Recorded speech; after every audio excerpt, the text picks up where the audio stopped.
الوقت ده هو واحد من أفضل الأوقات اللي ممكن تبدأ فيه قناة يوتيوب أو موقع جديد، لأنه تقريبا قبل شهر 21 يوم من بداية معرض القاهرة الدولي للكتاب، وهو واحد من أهم الأحداث اللي ممكن تستغلها لما تعمل موقع أو قناة يوتيوب. لأن تقريبا بيبقى فيه أكتر من 5000 كاتب بينزلوا روايات وكتب جديدة في الوقت ده في معرض الكتاب، وبيبقى فيه أكتر من 6 مليون زائر، وبتصرف ميزانيات كبيرة جدا على دعاية الكتب دي. والدعاية دي في الآخر توصل لناس، الناس دي بتدور على الكتب دي في جوجل واليوتيوب عشان تشوف هي تستحق الشراء ولا لا. فتخيل لو انت عملت موقع او قناة يوتيوب، سواء انت اتكلمت فيها او ظهرت بنفسك او استخدمت الاي اي، بتتكلم عن الروايات الجديدة دي، بتقول رأيك فيها او بتشوف هي بتتكلم عن ايه، وحاطط رابط شراء الكتاب من منصة انت بتسوق لها بالعمولة، بتاخد 15% على كل عملية بيع. فتتوقع ممكن تكسب كام؟ مثلا $50 او $100. عايز اقول لك ان انا عملت ده في 2018 2019 تقريبا، اي حاجة في الرينج ده، مش عارف بالظبط كام، وحققت حوالي $1100. وده مش من موقع، بس هو كان موقع مش قناة يوتيوب. لكن ده من تسويق الكتب دي بالعمولة، ان انا كنت بحط رابط الشراء. فتخيل دلوقتي لما الوعي بالشراء من على النت زاد وجماهيرية الناس دي زادت اكتر، انت ممكن تحقق كام؟ الميزة في الموضوع ده ان هو سهل جدا ان اي حد يبدأ فيه. سهل لكذا سبب. اول سبب هو انعدام المنافسة تقريبا، مفيش منافسين كتير، لان الموضوع بيبقى محتاج شوية جهد، شوية انك تقرا الكتاب او تقول رأيك فيه، رأي بناء عن فكرك انت، فاهمني؟ مش مجرد نسخ ولزق والكلام ده.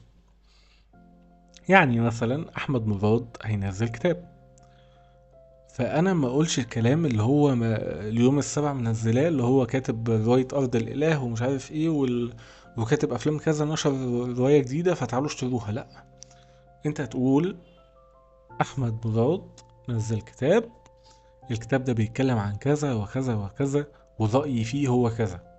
تمام. فبالتالي بعد ما تشرح الناس للكتاب وتحمسهم لقرايته، تقول لهم في النهاية ان الكتاب ده موجود نسخة من ممكن تشتري نسخة منه مطبوعة توصل لك لحد البيت من الرابط اللي في التعليقات. فبالتالي الناس هتخش تشتري.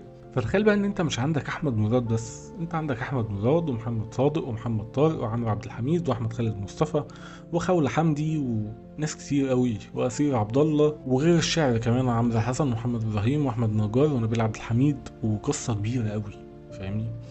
فانت عندك 5000 كتاب في المتوسط بينزل كل سنة، في 6000 زاير للمعرض. 6000 دول لما بيروحوا بيشيروا صورهم مع المشتريات، وبينزلوا اقتباسات من الروايات، فبالتالي الناس بتخش اكتر تبحث عن الروايات دي. فانت لو عملت قناة يوتيوب بتراجع فيها المحتوى، او حتى بتحول الروايات لصوتية لو قانون يسمح يعني، او الكاتب يسمح، هتكسب كتير جدا.